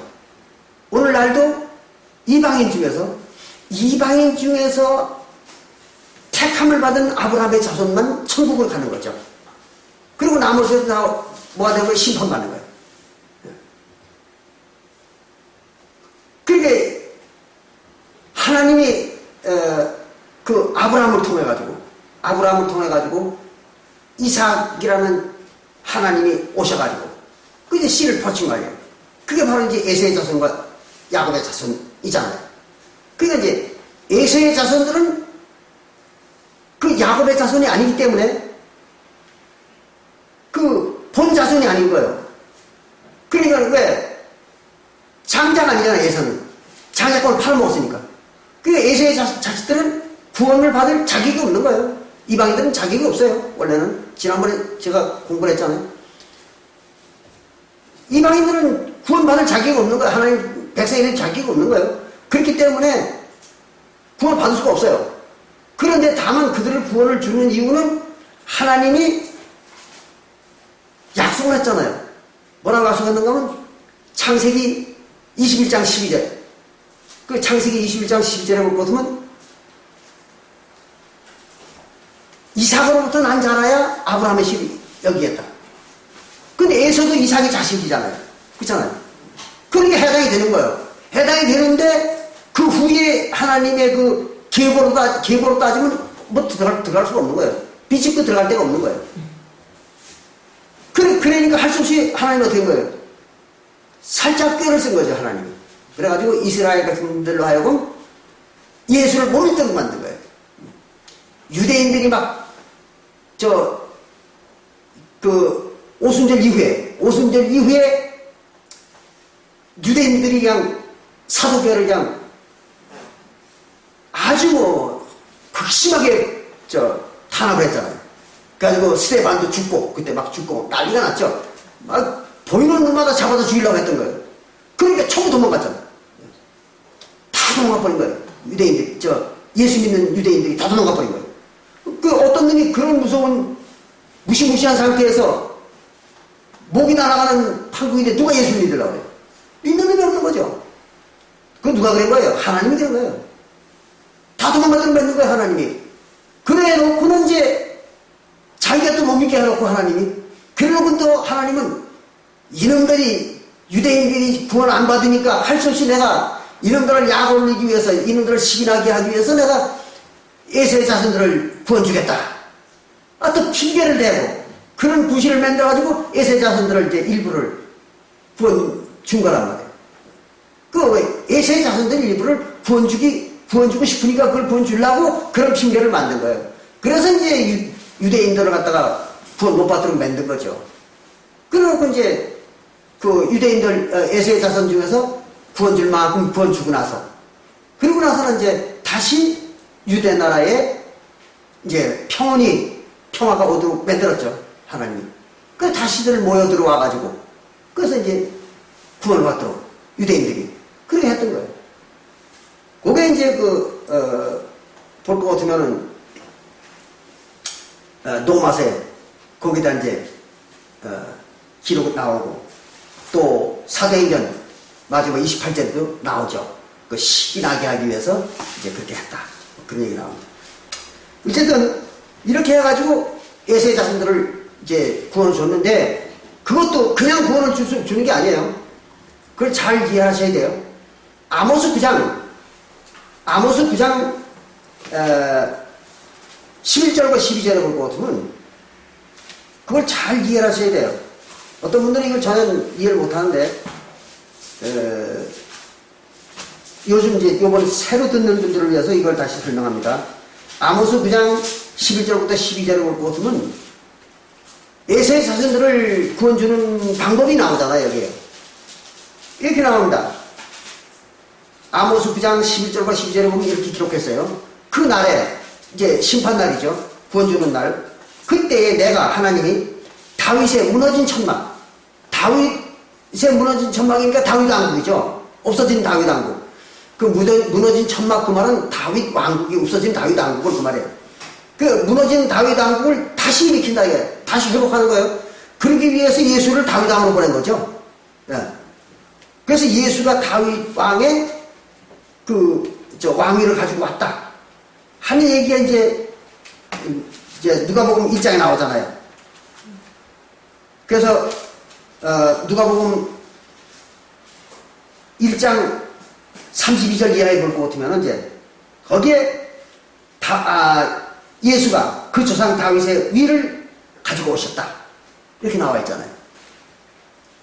누가복음 1장 32절 이하에 볼 것 같으면 예수님이 다윗 왕의 왕위를 가지고 왔다 그렇게 기록하고 있어요. 그래서 예수님이 다윗 왕으로 온 거예요. 뭐 하려고? 다윗 왕국을 다시 일으키려고. 그러니까 예수님이 만든 사도교회가 뭐예요? 다윗 왕국이죠. 회복된 다윗 왕국이에요. 결국은 그 알고 보면요. 그걸 잘 아셔야 돼요. 이렇게 해서 이제 아모스 9장 11절부터 12절에 나오는 그 회복된 다윗 왕국 그거예요. 그래서 다윗 왕국을 회복하고, 그리고 이제 에돔의 남은 자와 에돔 족속 중에 남은 자, 에돔 족속들을 다 구원주는 게 아니에요. 남은 자가 따로 있는 거예요, 얼마가. 그래서 아주 에돔 족속 중에 아주 소수 그 남은 자와 내 이름으로 일컫는 만국을, 하나님의 이름을 부르는 그 만국이 뭐예요? 이스라엘 나라잖아요. 그리고 이제 그 당시에는 유대 나라죠. 그게 유대인을 갖다가 기업으로 준다. 기업으로. 누구에게? 다윗 왕국에게. 예수님이 세우는 그 사도교회, 그게 다윗 왕국이잖아요. 그 사도교회에다가 주는 거예요. 누구를?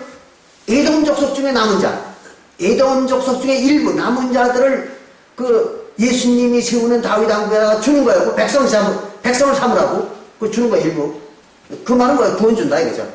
백성을 삼게 해주겠다. 그리고 유대인 중에서 하나님의 이름을 부르는 자, 이제 하나님의 이름을 부른다는 얘기는 무슨 말인가 하면 하나님에게 제사하는 자 그 말이에요. 그 당시에 하나님의 이름이 뭐예요? 예수잖아. 예수.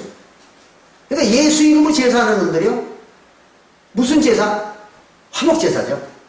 예수님이 원하는 화목제사, 그걸 하는 자, 언약의 제사, 그걸 하는 자들을 이제 어디다가 줘요? 다윗 왕국에다 주는 거예요. 다윗 왕국이 어디예요? 사도교회죠. 예수님이 다시 세우신 회복된 다윗 왕국. 뭘로 주는 거예요? 백성을 산도록 주는 거예요. 그러니까 유대인들 중에 구원받은 자들과 하고 에서의 자손들, 즉 이방인 중에서 구원받은 자들 일부를 구원 줘가지고 그들을 이제 바로 사도교회에 백성을 삼아주겠다. 백성으로 주겠다는 거예요, 하나님이.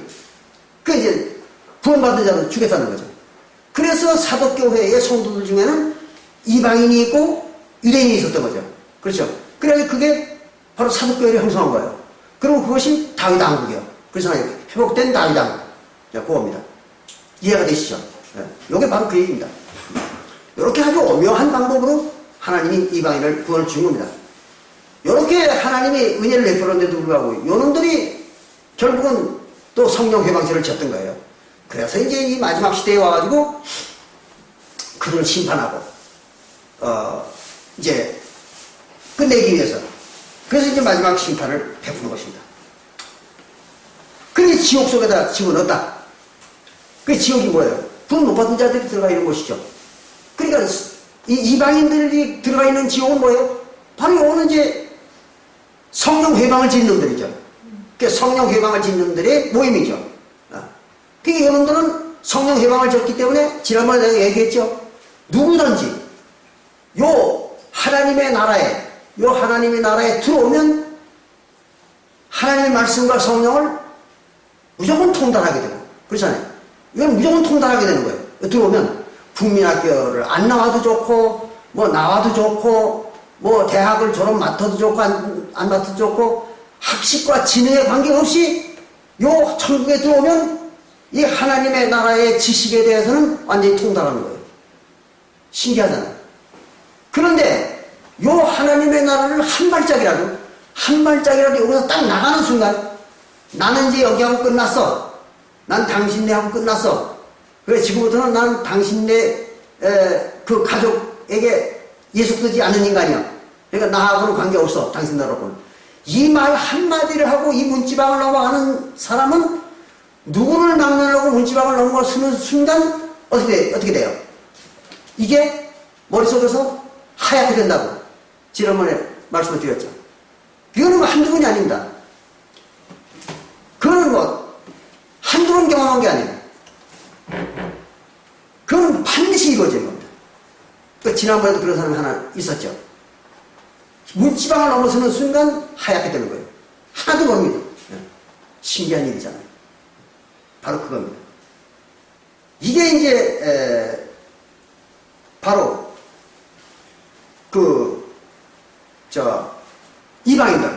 이방인들이 바로 성령 회방한 놈들이 심판받는 거잖아요. 성령 회방을 하는 순간 그들의 머리가 어떻게 됐겠어요? 방언을 받았고, 사람 고치는 은사를 받고, 또는 각종 능력을 받고, 무슨 뱀을 만져도 독이 해를 입지 않고, 그런 그 놀라운 그 은사를 받고 다 했던 놈들이잖아요. 그런데 그놈들이 성령 회방을 하는 순간 그때부터 하얗게 되는 거예요. 그게 그냥 완전히 제어가 돼버린 거죠. 그게 이제 오늘날 심판받는 놈들이에요. 그렇기 때문에 오늘날까지도, 2000년이 지난 오늘날까지도 이놈들은 머릿속이 하얀 거예요. 천번 만번 가르쳐줘야, 이걸 천번 만번 가르쳐줘도 못 알아듣는 거예요. 신기한 일이죠. 그게 이제 바로 성령 회방을 지은 자들의 형편입니다. 그래서 이번에 2028년에 이제 심판을 받으면 끝이죠. 이게 이제 하나님의 그 심판입니다. 심판 때 나타나는 거죠. 다만 이제 그 아주 재미난 얘기가 나옵니다. 그 뒤에 여기 베드로전서, 후서, 조금 읽어보던 베드로후서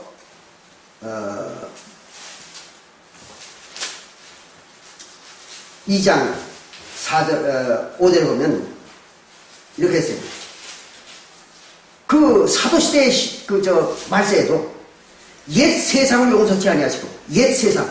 그럼 사도시대의 옛 세상은 어디겠어요? 사도시대에 심판받는 것은 누구냐 그러면은 바로 이제 이스라엘 민족이죠. 그런데 그 이전에 심판받은 놈들이 있잖아요. 그게 누구예요? 네피림들이죠. 아모리 족속들. 그 얘기를 하는 거예요, 지금 베드로가 여기서. 네피림 족속들이 심판받을 때 그 말이에요. 네. 그래서 이전 세상, 자기네 세상이 아니고 이스라엘 백성의 세상이 아니고 그 이전 세상, 그 이전 세상은 바로 네피림의 세상 그 말이에요. 아모리 족속들의 세상. 그 세상을 아모리 족속들을 갖다 용서하지 아니하시고, 그리고 오직 의를 전파하는, 의가 뭐예요? 하나님의 법이잖아요. 하나님의 법. 그래서 하나님의 법을 전파하는 노아와 그 7 식구를 보존하시고 그랬어요. 노아가 누구예요? 하나님이잖아요. 근데 하나님이 뭘 전파했다고요? 의를 전파했다. 그 모세율법. 하나님 법을 전파했다 이거예요. 그럼 그 당시에 하나님의 법은 뭐예요? 모세율법밖에 없잖아요. 그게 모세율법을 전파한 거예요. 그게 하나님이요. 그러니까 모세율법을 전파한 하나님은 누구예요? 모세죠, 모세. 예. 모세가 하나님이라면 또 잘 안 믿잖아요. 이번 사람들은. 그러나 모세는 하나님과 어떻게 했어요? 얼굴을 맞대고 얘기하는 자라. 그 하나님이에요. 그러니까 모세가 전파한 그 율법, 그걸 얘기하는 거예요. 율법을 전파하는 그 하나님, 노아죠, 노아. 그게 바로 모세였던 거예요. 그런데 그거를 노아의 7 식구 그래서 7 식구. 그럼 7 식구는 누가 7 식구예요? 결국은 바벨론, 노아의 첫째 아들이 셈이잖아요. 둘째 아들이 함이고, 셋째 아들이 야벳이잖아요. 그 뭐야? 셈은 바로 이스라엘 민족 중에 그 이스라엘 민족의 조상이 셈이잖아요. 예. 그래서 그 셈, 아브라함과 이삭의 후손들이죠. 그리고는 이제 그 뒤에, 야곱과, 그리고 12아들들, 애굽에 내려간 12아들들이죠. 그들이 셈이요. 그게 결국. 그러니까 모세 이전에 하나님 백성이 셈이요. 그리고 그걸 첫 아들이라고 얘기한 거예요. 셈이 첫째 아들. 둘째 아들은 애굽에 내려가가지고 형성된 이스라엘 사람들. 그게 함이요. 둘째 아들이요. 그래서 애굽이 바로 함의 땅이잖아요. 함 땅. 그래서 거기서 형성된 이스라엘 사람들을 함이라고 그러는 거예요. 그걸 둘째 아들이라고 얘기한 거예요. 둘째 아들. 예. 그리고 그놈들이 이제 어디로 들어갔는가 하면 가나안 땅에 들어갔잖아요. 들어가가지고 어디에 정착했어요? 바로 지중해 연안에. 그렇죠? 가나안 땅이 지중해 연안이잖아요. 그 지중해 연안에 정착을 했던 거예요. 거기에 무슨 땅이냐면 야벳의 땅입니다. 그리고 원래의 유럽 사람들의 문명의 시작은 거기요. 지중해 연안입니다.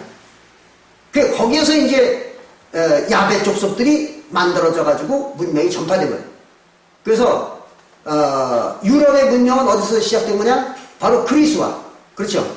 그리스와 가나안과 그리고 이집트입니다. 그 이집트, 가나안, 그리스, 그러니까 지중해 연안입니다. 거기에서 문명이 형성되어가지고 유럽 전역으로 퍼진 거죠. 그래서 그걸 야벳이라고 얘기하는 거예요. 야벳의 땅. 그게 이제 세 번째 하나님의 백성들이 정착한 지역이기 때문에 거기에 정착한 이스라엘 나라를 갖다가 야벳이라고, 셋째 아들이라고 이렇게 얘기한 거예요. 그 마지막 구원은 어디서 생긴 거예요? 야벳 땅에서 생긴 거잖아요. 그래서 이제 셈과 야벳이 복을 받는 거예요. 그리고 함은 바로 애굽에서 나온 본래 이스라엘 민족이죠. 그들은 저주를 받고 이렇게 된 겁니다. 그건 우리가 창세기 공부할 때 다 공부하신 거예요. 이제 어쨌든 이렇게 해가지고 노아의 7 식구가 바로 그들이에요. 셈과 함과 야벳의 가족이잖아요. 이제 그들의 일곱 식구를 보존하셨다. 그 말은 하나님 백성을 삼았다는 거예요. 그래서 셈족과 함족과 야벳 족속, 그들을 하나님 백성을 삼아가지고 얼마 동안 하나님의 백성을 삼았던 거예요. 2000년 동안이죠. 아브라함 때부터. 그렇게 해서 이제 그들 얘기하는 거예요. 그리고 경건치 아니한 자들의 세상을 홍수로, 경건치 아니한 자들이 누구예요? 바로 이제 네피림들이잖아요. 그 네피림들의 그걸 갖다 홍수를 내리셨고, 그 네피림들 갖다 홍수로 멸망을 시켰잖아요, 전부가. 근데 그 네피림 누구예요? 가나안에 살던 아모리 족속이잖아요. 그리고 홍수는 이스라엘 민족의, 이스라엘 사람들의 군대였죠. 그죠? 이렇게 해가지고, 이걸 뭐 홍수에 대한 거나 또 그 네피림이 아모리 족속이라는 걸 다 알아야 이건 이해가 되는 말이죠. 근데 일반 교회들은 이게 무슨 말인지 몰라요. 왜? 모르니까. 홍수가 뭔지, 또 아모리 족속과 네피림이 뭔지 전혀 모르니까 해석을 못하는 거죠, 이게. 그렇게 해서 그들을 멸망시켰어요. 그게 언제요? 모세 때죠. 모세와 여호수아 때. 그때 이제 그들을 완전히 시골살을 시킨 거죠. 그랬고, 또 6절에 베드로후서 2장 6절에 보면 소돔과 고모라 성을 멸망하기로 정하여 재가 되게 하셨고, 소돔과 고모라 성을 다 태워버린 거죠. 부르다가. 그리고 이제 후세에 경건치 아니한 자들에게 본을 삼으셨다. 그래서 본을, 이걸 보고 그런 거 안 당하도록 좀 정신 차리라 이거죠. 그러면 소돔과 고모라는 어떻게 된 거예요? 그거는 이제 바로 아브라함의 조카 롯이죠. 롯이 가서 정착했던 곳이잖아요. 그 소돔과 고모라 성이에요. 그러면 잘 생각해 보시기 바랍니다. 성경에는 마치 노아의 홍수가 먼저고, 그렇잖아요. 노아의 홍수가 먼저고 소돔과 고모라 성이 타버린 것이 그 후대라고 이렇게 기록이 되어 있죠. 다 그렇게 알고 있어요. 근데 알고 보면 실제는 뒤바뀐 거죠.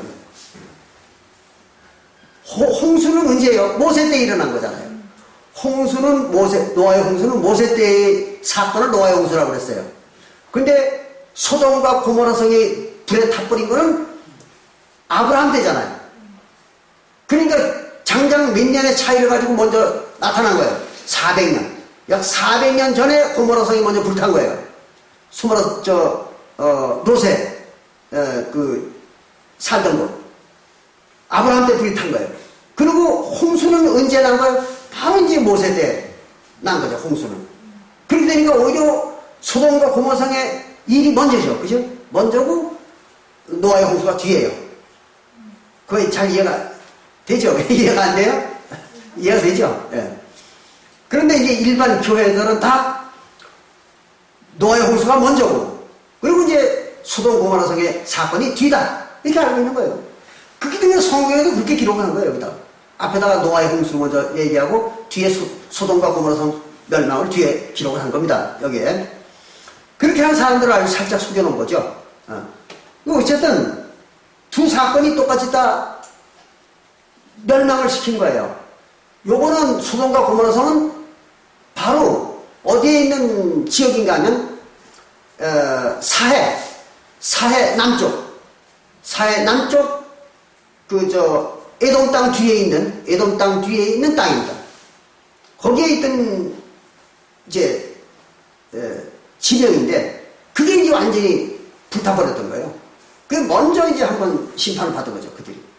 그래서 그들도 여러분들 그걸 잘 이해하셔야 돼요. 소돔과 고모라성에 있던 놈들도 다 네피림들이었던 거예요. 그놈들도 네피림이었는데 그놈들을 먼저 심판을 한 거예요, 하나님이. 그 음란하고 각종 죄만 짓는 놈들. 그래가지고 심판을 해놓고, 그래도 말을 안 들으니까, 그래도 계속 죄를 지니까 그냥 그 가나안 일대를, 그 네피림 전체를 시몰살을 시켜버린 겁니다. 그걸 어떻게 알 수 있느냐 그러면요, 소돔과 고모라 성이 하나님이 뭐 했다고요? 범죄했다 그랬죠. 음란하고 죄를 범한 자들, 그게 소돔과 고모라 성이에요. 그래서 그들을 멸망시킨 거예요. 만약에 소돔과 고모라 성에 살던 인간들이 하나님의 백성이 아니었다면 하나님이 그들의 죄를 징벌했을까요? 아니죠. 하나님은 절대 자기 백성이 아닌 자들에게는 징벌하지 않습니다. 상급도 안 주지만 징벌도 안 하는 거예요. 관심이 없는 거예요. 마치 우리가 저 벌러 집은 거와 똑같은 겁니다. 그걸 왜 하나님이 관섭해? 그놈들이 뭐 죄를 범하든 음란하든 뭐 하든 하나님과 무슨 관계 있어요? 아무 관계 없는 거예요. 그런데 이 소돔과 고모라 성은 관계가 있었기 때문에 하나님의 백성이었기 때문에 이들을 이제 죄를 졌다고 멸망을 시킨 거예요. 그래서 거기서 하나님 뭘 찾는다고요? 의인을 찾은 거예요. 의인. 예. 그 중에 소돔과 고모라 성에 의인이 몇 명만 있어도 10명만 있어도 또 그것도 안 돼가지고 또 7명, 5명 이래가지고 애누리를 해주는데도 없는 거예요. 이게 의인의 숫자를 애누리를 해주는데도 없는 거예요. 이게. 그럼 의인은 어디에 있는 거예요? 하나님의 나라에만 의인이 있는 거죠. 그러니까 의인과 죄인은 반드시 하나님의 나라에만 있는 거예요. 그래서 하나님의 법을 잘 지키는 놈은 의인이고 법을 범하는 놈은 이제 악인이고 그렇잖아요. 의과 악은 그렇게 판단하는 겁니다. 그래서 소돔과 고모라 성에도 의인과 악인이 있었던 거죠. 그걸 찾았던 거예요. 어쨌든 이렇게 해가지고 이제 소돔과 고모라 성이나 노아의 홍수 사건이나 또 사도시대에 이스라엘 민족인 마지막 유대인들이 심판을 받은 거나 똑같은 거예요. 그런데 다만 뭐만 달라졌느냐? 그 노아의 홍수라고 하는 그 이스라엘 민족이 가나안을 점령할 때 그때는 시골살을 시켰잖아요. 숨 쉬는 놈은 다 죽여라 그랬잖아요. 짐승까지 남녀 노유를 물론하고 숨 쉬는 건 짐승까지 다 죽여라. 하나님은. 그게 뭐예요? 노아의 홍수죠. 그러면 이제 이 가나안에 살고 있는 인간들을 다 멸종을 시킨 거 아니에요. 그래 놓고는 하나님이 바로 이제 창세기 9장 11절에서 노아와 그 식구들에게 맹세를 하잖아요. 내가 다시 언약을 맺겠다. 그리고 다시는 내가 앞으로는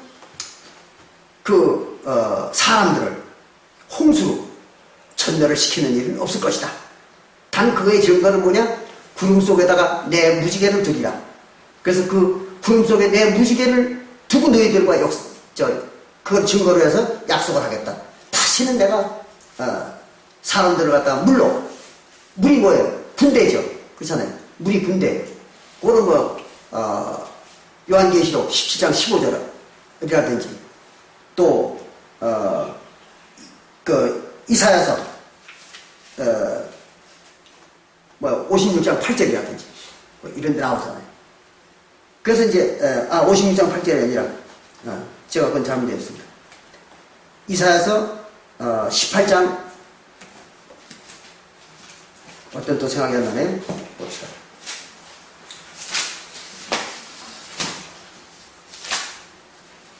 네. 8장 7절에 이사야서 8장 7절에 보고 그러면 이제 큰 하수, 큰 물이 넘쳤다. 근데 그것이 바로 뭐냐면 아수르 왕과 그 세력이다. 그랬잖아요. 그 큰 강물이라고. 그러니까 군대를 말하는 거예요. 물은. 그러니까 군대를 가지고 인간들을 다 전멸시키는 그런 심판을 내가 안 하겠다. 앞으로는. 그래서 이제 모세와 여호수아가 이끄는 군대가 가나안 땅을 휩쓸은 이후에는 다시는 이제 군대로다가 모든 인간들을 전멸시키는 그런 심판을 안 하겠다 하는 약속한 거예요. 그렇기 때문에 북방 이스라엘이 아수르에게 멸망할 때에도 그들을 다 죽이지 않고 하나님이 어떻게 했는가 하면 다 잡아가도록 했은 거예요. 아수르가 북방 이스라엘 사람들을 다 포로로 잡아가도록 죽이지 않고 다 잡아가도록. 그래서 자기네 나라에다 갔다가 아수르에다 갔다가 여기저기다가 정착을 시키도록 이렇게 했던 겁니다. 또 기원전 600년경에 바벨론 느부갓네살 왕이 유대 나라를 멸망시킬 때에도 그때도 그들을 싹 다 죽이지 않고 그들을 다 바벨론으로 포로로 잡아가도록 포로로 잡아가지고 거기다 수용을 하도록 그렇게 했어요. 하나님 그 약속을 지킨 거예요. 그리고 이제 서기 30년부터 70년 때 이스라엘을 유대 나라를 멸망시킬 때, 그때에도 역시 그들을 다 멸망시키지 않고, 다 아주 멸종을 시키지 않고, 그리고 로마 군대들을 동원해가지고 그들 가서 다 쫓아내버린 거예요. 그 가나안에서 다 쫓아낸 거예요. 그리고 이제 다만 대항하던 그 열심당원이라고 하는 그 유대 군대들, 그들만 거기서 희생을 당했던 거예요. 그치, 나머지 백성들은 다 쫓아낸 거예요. 거기서 죽이지 않고. 그러니까 오늘날도 어떻게 하겠어요? 죽이지 않고 그냥 쫓아내기만 하는 거예요. 어디에서? 천국에서 쫓아내는 거예요. 죽이지 않습니다. 그렇게 해서 이제 그 심판한다는, 그게 바로 이제 베드로전서 여기에 나오는 것입니다. 다만 이제 마지막으로 시간이 너무 많이 갔으니까 더 설명드릴 게 있으나 마지막 마무리로다가 이제 우리가 한 구대만 보고 끝내겠습니다. 이 마지막 때는 무슨 일이 있어야 되냐? 심판 때에는 반드시 이놈의 일이 나타납니다. 아주 이거 참 이것 때문에 사람들이 아주 골머리를 앓는 거예요. 오늘날 때 이것 때문에 뭐 난리가 나고 있는 거예요. 뭐냐 그러면 바로 이제 그 마태복음 24장 44절에 나옵니다. 마태복음 24장 44절에 뭐라고 나와 있는가 하면요. 너희가 예비하고 있으라. 생각지 않은 때에 인자가 오리라 하시. 인자가. 그 인자가 오는 거예요. 언제? 심판 때는 꼭 인자가 나타나는 거예요. 근데 그 인자가 온다는 말을 갖다가 누가복음 17장 37절에서는요. 누가복음 37절에서는요. 거기 재미나게 기록을 했어요. 뭐라고 했냐면 예수님이요. 언제 종말이 옵니까? 이렇게 묻지 않고 예수님의 지혜자들이 예수님한테 언제 종말이 옵니까? 이렇게 묻지 않고 어디입니까? 이렇게 물어서 어디입니까? 어디에서 그런 일이 일어납니까? 그 심판이 어디에서 일어나는 겁니까? 이걸 물은 거예요. 이걸 잘 구분하셔야 된다. 아주 중요한 말이에요. 예수님의 제자들이 예수님에게 그 묻는 것이 어디라는 말을 묻는 게 아니고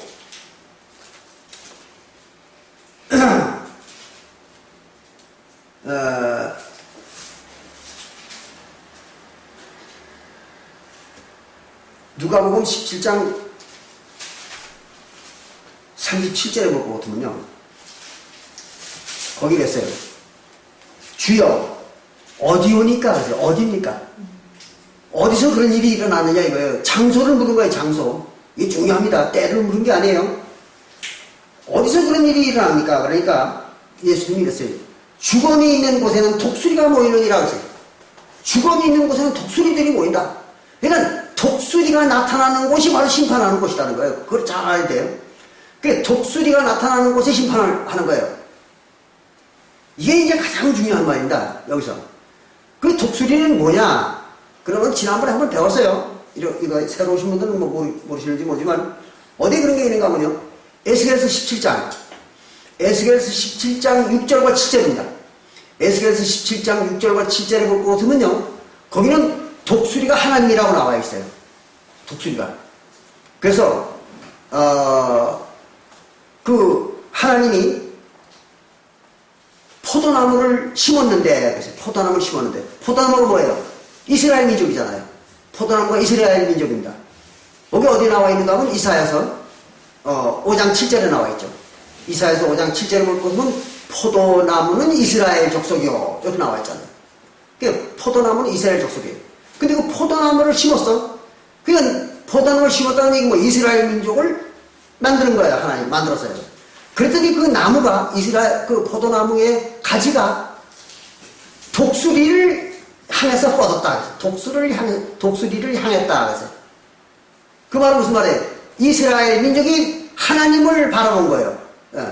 그리고 그 뿌리가, 그 포도나무의 뿌리가 독수리 밑으로 번졌다. 그런 얘기예요. 그러니까 독수리 밑으로 자란 거예요. 뭐 하려고 뿌리가 자라는 건 왜 자라요? 물을 받아 먹으려고. 그죠? 뿌리는 물을 흡수하려고 있는 거잖아요. 그러니까 독수리 밑으로 이 뿌리가 자랐다는 얘기는 독수리의 물을 받아먹으려고 그런 거잖아요. 그렇죠? 그 물은 뭐예요? 생명수잖아요. 성경에서. 요한복음 7장 37절부터 39절에 생명수예요. 그러니까 이스라엘 민족을 만들어 놨더니 그 이스라엘 민족이 독수리를 향해서 가지가 났다는 거예요. 그 말은 하나님에게 이제 얼굴을 돌렸다. 그런 얘기입니다. 그리고 그 뿌리도 독수리 아래에 있더라. 독수리 아래에 뿌리가 있더라. 그러니까 독수리로부터 물을 받아보려고 하는 거예요. 물은 바로 이제 생명수, 진리입니다. 진리를 받아보려고. 그게 이제 에스겔서 17장 6절부터 7절에 기록되어 있는 거예요. 그건 나중에 시간 있으면 각자 읽어보세요. 그러니까 독수리 뭐예요? 하나님이에요, 하나님. 근데 그 하나님이 나타나는 거예요. 어딘가. 그 하나님이 나타나는 곳에 반드시 심판이 있는 거예요. 그래서 봅시다. 네피림이 심판을 받을 때 하나님이 나타났죠. 그게 바로 어떤 하나님이에요? 모세라는 하나님이죠. 모세라는 하나님이 나타났던 거예요. 그래가지고 네피림을 이제 다 죽여버린 거죠. 심판한 거예요. 또 그 다음에 이스라엘 민족을 심판할 때 그때 이제 하나님이 나타난 거예요. 그 하나님 누굽니까? 그리스도라는 하나님이죠. 그 그리스도라는 하나님이 나타난 거예요. 그게 어디에? 유대 나라죠. 거기서 심판한 거예요. 그리스도가 나타난 곳, 그 장소에 이제 심판한 거예요. 그럼 이제 마지막 심판이 바로 이제 이방인이잖아요. 그 이방인들이 심판하는 곳이 어디예요? 바로 여기잖아요. 그죠? 그러니까 여기에 뭐가 나타나야 돼요? 독수리가 나타나야죠. 여러분들이 이걸 잘 기억해야 돼요. 독수리가 나타나야 되는 거예요. 그러면 독수리가 누구라고요? 하나님이에요. 그럼 한국에서 만약에 이방인들이 심판을 받는다. 그럼 한국에 뭐가 나타나야 돼요? 하나님이 나타나야 되는 거예요. 이거는 빠질 수 없는 현실. 이건 뺄 수가 없어요. 반드시 심판에는 그게 나타나야 돼요. 독수리가. 하나님이 나타나야 돼요. 하나님이 누구예요? 하나님을 증명할 수 있는 것은 오직 시편 25편 10절이죠. 그죠? 시편 25편 10절. 하나님이 하시는 모든 일, 하나님이 하시는 모든 일은 언약과 증거라. 율법. 그러니까 하나님의 언약과 율법을 가르치고 그 지키는 자를 구원하는 거, 이게 하나님이 하시는 일이란 말이에요. 그거 외에는 하나님 하는 게 없어요. 그러니까 하나님의 언약과 율법은 누구만 아는 거예요? 요거는 하나님만 아는 거예요. 그러니까 하나님만 나타나서 가르쳐 주는 거예요. 그러면 지금 세상에 전 세계 기독교인들 중에 새 언약과 새 언약의 율법을 아는 사람이 있을까요? 한 사람도 없잖아요. 없어요. 그럼 그 유일하게 그걸 가르쳐 주는 사람이 나타나야 그게 누구예요? 하나님인 거죠. 우리가 배워보니까 그게 뭐예요? 판단한 거잖아요. 침례받고 화목제 하는 거잖아요. 얼마나 쉬워요? 침례받고 화목제하고 성령 받는 거예요. 이게 눈에 안 보였던 거예요. 전 세계 교회들이 이게 눈에 안 보였던 거죠. 그걸 하는 사람은 지구상에 지난 몇천 년 동안 아무도 없었던 거 아니에요. 근데 그걸 누가 갖다 줬어요? 새 이름이 갖다 준 거잖아요. 새 이름이 와서 그걸 준 거예요. 뭐 새 이름이 안 나타났다면 우리는 그걸 어디서 배울 수도 없고 알 수도 없는 거예요. 인간들은. 그게 누구예요? 하나님인 거예요. 새 이름이 하나님인 거예요. 이방인들에게 준 거예요. 예. 이건 요지 부동이잖아요. 어떻게 부인할 길이 없는 거예요. 여기서 어떻게 부인해요? 예. 이렇게 하다 보니까 새 이름이 나타나는 곳이 어디? 여기죠. 그러니까 어디서 심판하는 거예요? 여기서 심판하는 거예요. 예. 이래서 심판이 이제 2028년에 끝나는 거죠. 아주 재미난 얘기잖아요. 하기야 우리만 재미있죠. 심판받는 놈들은 참 날벼락이잖아요. 그래도 그것도 모르고 좋다고 돈을 쉬고 앉아있어요. 그 사람들은 지금 돈 쉬고 사람 머리 숫자 세는 그 재미로 지금 나를 세우고 있어요. 2028년은 부득부득 다가오는데 그 짓들을 하고 있는 거예요. 참 어처구니 없죠. 이렇게 해서 알고 보니까 말세에 나타나는 현상이 바로 이런 것들이죠. 이게 이제 마태복음 2장 4절부터 8절에 나오는, 마태복음 아니라 베드로 후서 2장 3절부터 6절에 나오는 그 현상들이 이제도 다시 또 여기서 재현이 되고 있는 거죠. 이게 이제 말세에 나타나는 현상입니다. 재미가 있죠? 예. 그래서 이제 오늘 이 말씀을 가지고 한 시간 공부를 해봤습니다. 감사합니다.